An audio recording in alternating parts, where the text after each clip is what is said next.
Hello students, আমি তোমাদের প্রিয় নীতিশ স্যার জ্ঞানজ্যোতি কোচিং সেন্টারের পক্ষ থেকে তোমাদের প্রত্যেককে জানাই আরো একবার স্বাগত।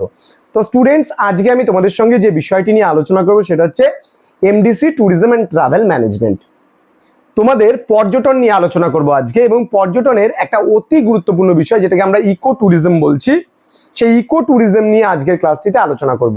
তো ক্লাসটি শুরু করার পূর্বে তোমাদেরকে প্রতিদিনের মতো আজকেও বলবো, যারা এখনো চ্যানেলটিকে সাবস্ক্রাইব করনি তারা চ্যানেলটিকে সাবস্ক্রাইব করে আমাদের সঙ্গে থাকো, বন্ধুদের সঙ্গে ক্লাসটি শেয়ার করো এবং পাশে থাকা বেল আইকন অল প্রেস করে রাখো, যাতে নেক্সট টাইম থেকে আমরা কোনো ভিডিও আপলোড করলে তার নোটিফিকেশন তুমি সবার আগে পেতে পারো।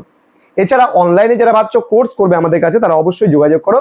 আমাদের এই অফিসিয়াল নাম্বার 6295916282 নাম্বার এবং 7076398606 নাম্বার। তোমাদের টোটাল কোর্স ফি রয়েছে মাত্র 999 রুপিস। এই 999 টাকার বিনিময়ে তোমরা মেজর পাচ্ছ, মাইনর পাচ্ছ, এমডিসি পাচ্ছ, ভিএসসি পাচ্ছ, এইসি পাচ্ছ এবং এসিসি পাচ্ছ। পুরো প্যাকেজ পাচ্ছ মাত্র 999। তো দেরি কিসের, আজই যোগাযোগ করতে পারো আমাদের সঙ্গে। চলো শুরু করছি আজকের ক্লাসটা। Eco tourism. ইকো ট্যুরিজম এটা কি, কাকে বলে ইকো ট্যুরিজম? দেখো, ইকো ট্যুরিজম বলতে কি বোঝায়? দায়িত্বশীলভাবে একটা প্রাকৃতিক অঞ্চলের মধ্যে যখন আমরা আমাদের পর্যটন আমরা করব বা আমরা কোথাও ভ্রমণ করব, সেই ভ্রমণটা যেন খুব সেফ হয় এবং সেই ভ্রমণ যেন নিরাপদ হয়, প্রাকৃতিক পরিবেশের যেন ক্ষতি সাধন না করা হয়, সেদিকে নজর রেখে যে ভ্রমণ সম্পন্ন হয় তাকে আমরা ইকো ট্যুরিজম বলছি। অর্থাৎ পরিবেশের এখানে কোনো ক্ষতি হবে না। মনে করো সাপোজ আমি যেখানে সেখানে প্লাস্টিক ফেলতে পারবো না, আমি থাকতে পারি, আমি কিছু খেতে পারি, তাহলে আমি প্লাস্টিকটা আমার ব্যাগের মধ্যে রাখবো, আমি সেই পরিবেশটাকে নোংরা করব না। দেখবা কোনো কোনো জায়গায় মানুষ ট্যুরিজমে তো যায় কিন্তু সেই জায়গাটা নোংরা করে রেখে দেয়, কিন্তু ইকো ট্যুরিজম সেটা নয়। পরিবেশটাকে কোনো ক্ষতি করা যাবে না, যেখানে সেখানে নোংরা আবর্জনা ফেলা যাবে না, যেখানে সেখানে কোনো কিছু ছেঁড়া যাবে না, যেখানে সেখানে কোনো কিছু ফেলে দিচ্ছি, আমি চিপস খেলাম, চিপসের প্যাকেট ফেলে দিলাম, এটাকে ইকো ট্যুরিজম বলে না। ইকো ট্যুরিজম কাকে বলে? প্রাকৃতিক পরিবেশের কোনো ক্ষতি না করে, প্রাকৃতিক পরিবেশের ভালো করে বা উন্নতি করে বা সেখানকার আশেপাশের মানুষের সেবা করে তাদের প্রয়োজন মিটিয়ে তুমি যে ভ্রমণটা করবে সেটাকে বলা হয় ইকো ট্যুরিজম। এবার যদি আমি বইয়ের ভাষায় চলে আসি, তাহলে বলছে যে ইকো ট্যুরিজম হলো প্রাকৃতিক অঞ্চলে দায়িত্বশীল ভ্রমণ। অর্থাৎ প্রাকৃতিক অঞ্চলে দায়িত্বশীল ভ্রমণ কাকে বলছে? দায়িত্বশীল ভ্রমণ তাকে বলে তুমি একজন দায়িত্ববান মানুষের মতো যদি সেই ভ্রমণটাকে সম্পন্ন করো। কি বলছে?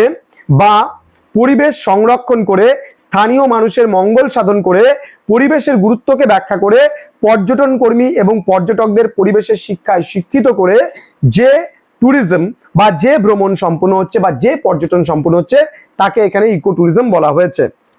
এখানে ইকো ট্যুরিজম শব্দটি সর্বপ্রথম কে ব্যবহার করেছিল? 1987 খ্রিস্টাব্দে তোমার সেবেল্লো স্কুরাইল ব্যবহার করেছিল। সেবেল্লোস লুস্কুরাইন ব্যবহার করেছিল। এই কথাটি প্রথম, যদিও বা স্পেলিংটা একটু ডিফিকাল্ট আছে, তো একটু বারবার করে পড়তে হবে এটা। তো বলছে প্রাথমিকভাবে শিক্ষামূলক নিরবচ্ছিন্ন প্রকৃতি ভিত্তিক ভ্রমণ বর্ণনা করতে তিনি কিন্তু এই ইকো ট্যুরিজম কথাটি ব্যবহার করেছিল। অর্থাৎ সাপোজ মনে করো আমরা কিছু কিছু জায়গায় যাই, সেখানে গেলে পরে দেখবে যে পরিবেশটাকে এত নোংরা বলে মনে হয় যে মনে হয় সেটা ট্যুরিজমের জায়গাই নয়।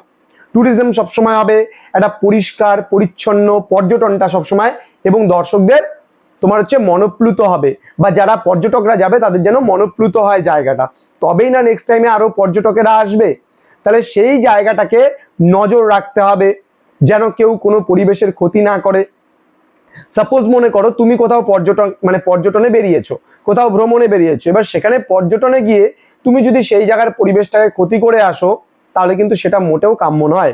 তাহলে পরিবেশটাকে নিরাপদ রেখে, পরিবেশটাকে তার সুস্থ স্বাভাবিক অবস্থায় রেখে যে ট্যুরিজমটা সম্পূর্ণ হচ্ছে তাকে আমরা ইকো ট্যুরিজম বলছি। বোঝা গেল? তাহলে ইকো ট্যুরিজমকে বলা হয় পরিবেশ পর্যটন আমরা বলতে পারি, এবং পরিবেশকে রক্ষা করে যে পর্যটন চালানো হয় তাকে ইকো ট্যুরিজম বলা হচ্ছে। তো স্টুডেন্টস, এই যে ইকো ট্যুরিজমের ব্যাপারটা আমি যতটুকু আলোচনা করলাম, তোমাদের এটা একদম খুব ছোট্ট নোটসের জন্য আলোচনা করলাম। 3 থেকে 5-এর জন্য তোমাদের এই নোটসটা হয়ে যাবে। তোমরা খুব ভালো করে প্রিপারেশন নাও, আমি তোমাদের সঙ্গে আছি। এবং তোমাদের যদি এমডিসি ট্যুরিজম ট্রাভেল ম্যানেজমেন্টের উপরে বা অন্য কোনো সাবজেক্টের জন্য যদি কোনো ক্লাসের প্রয়োজন থাকে, কোনো বিষয়বস্তু তোমরা বুঝতে না পারো, আমাকে অবশ্যই কমেন্ট বক্সে কমেন্ট করে জানাও যে স্যার এই ক্লাসটা আমাদের একটু বুঝিয়ে দিলে ভালো হতো। আমি চেষ্টা করব তোমাদের জন্য সেই ক্লাসগুলো নিয়ে আসার।